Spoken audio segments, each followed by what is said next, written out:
பிசாசு கட்டுல இருப்பவர்களுக்கு கலக்கம் நீங்காது.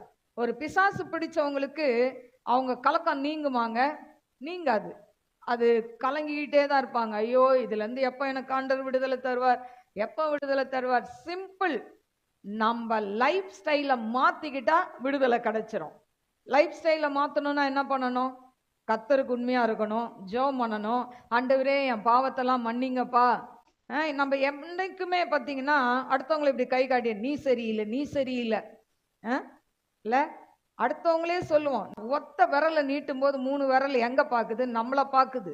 நம்ம மறந்து போயிடுறோம். 3 விரல் நம்மளை பாக்குது இல்ல, ஒரு விரல் தான் வெளியே இருக்கிறவங்கள பாக்குது. கருமையான தேவ பிள்ளைகளே, அதனால நம்ம என்ன பண்ணணும்னு சொன்னா, அதாவது நம்ம கிட்ட இருக்கிற குறைய நம்ம பார்க்கணும். அல்லேலூயா. நம்ம கிட்ட இருக்கிற குறைய பார்த்து நம்ம ஆண்டுட்ட அந்த பாவங்களை அறிக்கை பண்ணுனா தேவன் அற்புதத்தை செய்ய 1 செகண்ட் தான் ஆகும். அல்லேலூயா.